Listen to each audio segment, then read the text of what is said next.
प्रिय भक्तजनों, आज हम सुनेंगे सोमवार व्रत की विधि एवं कथा। सोमवार का व्रत साधारणतया दिन के तीसरे प्रहर तक होता है। व्रत में फलाहार या पारण का कोई खास नियम नहीं है, किंतु यह आवश्यक है कि दिन रात में केवल एक ही समय भोजन करें। सोमवार के व्रत में शिव जी, पार्वती जी का पूजन करना चाहिए। सोमवार के व्रत 3 प्रकार के हैं: साधारण प्रति सोमवार, सौम्य प्रदोष और 16 सोमवार।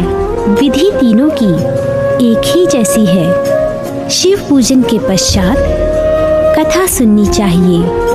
प्रदोष व्रत 16 सोमवार, कथा तीनों की अलग अलग हैं जो आगे लिखी गई है। सोमवार व्रत कथा। एक बहुत धनवान साहूकार था, जिसके घर धन आदि किसी प्रकार की कमी नहीं थी, परंतु उसको एक दुख था कि उसके कोई पुत्र नहीं था। वह इसी चिंता में रात दिन रहता था। वह पुत्र की कामना के लिए प्रति सोमवार को शिव जी का व्रत और पूजन किया करता था तथा सायंकाल को शिव मंदिर में जाकर शिव जी के श्री विग्रह के सामने दीपक जलाया करता था। उसके इस भक्ति भाव को देखकर एक समय श्री पार्वती जी ने शिव जी महाराज से कहा कि हे प्रभु, यह साहूकार आपका अनन्य भक्त है और सदैव आपका व्रत और पूजन बड़ी श्रद्धा से करता है। इसकी मनोकामना पूर्ण करनी चाहिए। शिव जी ने कहा, हे पार्वती, यह संसार कर्म क्षेत्र है। जैसे किसान खेत में जैसा बीज बोता है वैसा ही फल काटता है, उसी तरह इस संसार में जैसा कर्म करते हैं वैसा ही फल भोगते हैं। पार्वती जी ने अत्यंत आग्रह से कहा, महाराज, जब यह आपका अनन्य भक्त है और इसको अगर किसी प्रकार का दुख है तो आपको अवश्य ही वह दुख दूर करना चाहिए, क्योंकि आप सदैव अपने भक्तों पर दयालु होते हैं और उनके दुखों को दूर करते हैं। यदि आप ऐसा नहीं करेंगे तो मनुष्य आपकी सेवा तथा व्रत क्यों करेंगे? पार्वती जी का ऐसा आग्रह देख शिव जी महाराज कहने लगे, हे पार्वती, इसके कोई पुत्र नहीं है। इसी चिंता में यह अति दुखी रहता है। इसके भाग्य में पुत्र ना होने पर भी मैं इसे पुत्र की प्राप्ति का वर देता हूँ, परंतु यह पुत्र केवल 12 वर्ष तक जीवित रहेगा। इसके पश्चात वह मृत्यु को प्राप्त हो जाएगा। इससे अधिक मैं और कुछ इसके लिए नहीं कर सकता। ये सब बातें साहूकार सुन रहा था। इससे उसको न कुछ प्रसन्नता हुई और न ही कुछ दुख। वह पहले जैसे ही शिवजी महाराज का व्रत और पूजन करता रहा। कुछ काल व्यतीत हो जाने पर साहूकार की स्त्री गर्भवती हुई और 10वें महीने में उसके गर्भ से अति सुंदर पुत्र की प्राप्ति हुई। साहूकार के घर में बड़ी खुशी मनाई गई, परंतु साहूकार ने उसकी केवल 12 वर्ष की आयु जानकर कोई अधिक प्रसन्नता प्रकट नहीं की और ना ही किसी को यह भेद बताया।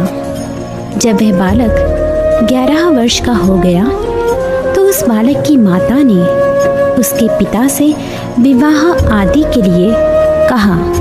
तब वह साहूकार कहने लगा कि अभी मैं इसका विवाह नहीं करूँगा, अपने पुत्र को काशी जी पढ़ने के लिए भेजूंगा। फिर साहूकार ने अपने साले अर्थात बालक के मामा को बुलाकर उसको बहुत सा धन देकर कहा, तुम इस बालक को काशी जी पढ़ने के लिए लेकर जाओ और रास्ते में जिस स्थान पर भी जाओ यज्ञ करते और ब्राह्मणों को भोजन कराते जाओ। वह दोनों मामा भांजे यज्ञ करते और ब्राह्मणों को भोजन कराते जा रहे थे। रास्ते में उनको एक शहर पड़ा। उस शहर में राजा की कन्या का विवाह था और दूसरे राजा का लड़का जो विवाह कराने के लिए बारात लेकर आया था वह एक आंख से काना था। उसके पिता को इस बात की बड़ी चिंता थी कि कहीं वर को देख कन्या के माता पिता विवाह में किसी प्रकार की अड़चन पैदा न कर दे। इस कारण जब उसने अति सुंदर सेठ के लड़के को देखा तो मन में विचार किया कि क्यों ना दरवाजे के समय इस लड़के से वर का काम चलाया जाए। ऐसा विचार कर वर के पिता ने उस लड़के और मामा से बात की तो वे राजी हो गए। फिर उस लड़के को वर के कपड़े पहनाकर तथा घोड़ी पर चढ़ा दरवाजे पर ले गए और सब कार्य प्रसन्नता से पूर्ण हो गया। फिर वर के पिता ने सोचा कि यदि विवाह कार्य भी इसी लड़के से करा लिया जाए तो क्या बुराई है। ऐसा विचार कर लड़के और उसके मामा से कहा, यदि आप फेरों और कन्यादान के काम को भी करा दें तो आपकी बड़ी कृपा होगी और मैं इसके बदले में आपको बहुत कुछ धन दूंगा। तो उन्होंने स्वीकार कर लिया और विवाह कार्य भी बहुत अच्छी तरह से संपन्न हो गया। परंतु जिस समय लड़का जाने लगा तो उसने राजकुमारी की चुंदड़ी के पल्ले पर लिख दिया कि तेरा विवाह तो मेरे साथ हुआ है, परंतु जिस राजकुमार के साथ तुझको भेजेंगे वह एक आंख से काना है और मैं काशी जी पढ़ने जा रहा हूँ। लड़की के जाने के पश्चात उस राजकुमारी ने जब अपनी चुंदड़ी पर ऐसा लिखा हुआ पाया तो उसने राजकुमार के साथ जाने से मना कर दिया और कहा कि यह मेरा पति नहीं है, मेरा विवाह इसके साथ नहीं हुआ है, वह तो काशी जी पढ़ने गया है। राजकुमारी के माता पिता ने अपनी कन्या को विदा नहीं किया और बारात वापस चली गई। उधर सेठ का लड़का और उसका मामा काशी जी पहुंच गए। वहां जाकर उन्होंने यज्ञ करना और लड़के ने पढ़ना शुरू कर दिया। जब लड़की की आयु 12 साल की हो गई उस दिन उन्होंने यज्ञ रचा रखा था कि लड़के ने अपने मामा से कहा, मामा जी आज मेरी तबीयत कुछ ठीक नहीं है। मामा ने कहा, अंदर जाकर सो जाओ। लड़का अंदर जाकर सो गया और थोड़ी देर में ही उसके प्राण निकल गए। जब उसके मामा ने देखा कि वह बालक मुर्दा पड़ा है तो उसको बहुत दुख हुआ और उसने सोचा कि अगर मैं अभी रोना पीटना मचा दूं तो यज्ञ का कार्य अधूरा रह जाएगा। अतः उसने जल्दी से यज्ञ का कार्य संपन्न कर ब्राह्मणों के जाने के बाद रोना पीटना आरंभ कर दिया।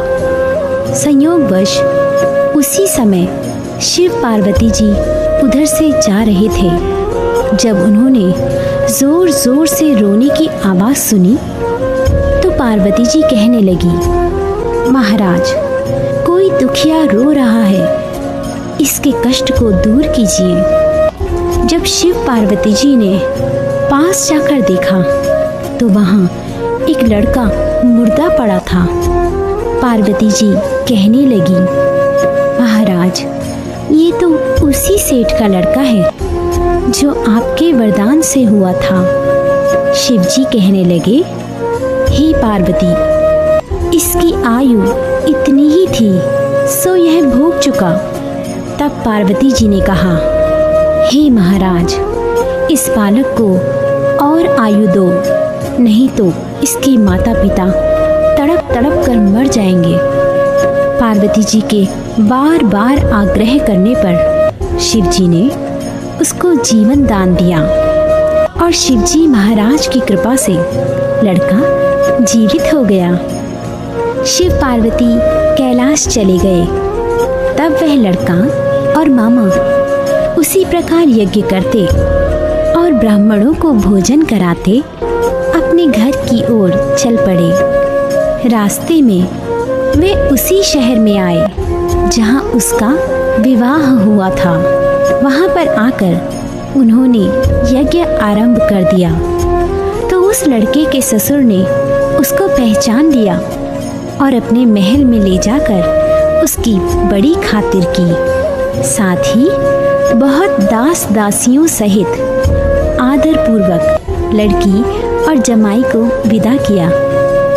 जब वे अपने शहर के निकट आए तो मामा ने कहा, मैं पहले तुम्हारे घर जाकर खबर कराता हूँ। जब उस लड़के के मामा घर पहुँचे तो लड़के के माता पिता घर की छत पर बैठे हुए थे और यह प्रण कर रखा था कि यदि हमारा पुत्र सकुशल लौट आया तो हम राजी खुशी नीचे आ जाएंगे, नहीं तो छत से गिरकर अपने प्राण खो देंगे। इतने में उस लड़के के मामा ने आकर यह समाचार दिया कि आपका पुत्र आ गया है, तो उनको विश्वास नहीं आया। तब उसके मामा ने शपथ पूर्वक कहा कि आपका पुत्र अपनी स्त्री के साथ बहुत सारा धन लेकर आया है। तो सेठ ने आनंद के साथ उनका स्वागत किया और बड़ी प्रसन्नता के साथ रहने लगा। इसी प्रकार जो कोई भी सोमवार के व्रत को धारण करता है अथवा इस कथा को पढ़ता है और सुनता है, उसकी समस्त मनोकामनाएं पूर्ण होती हैं।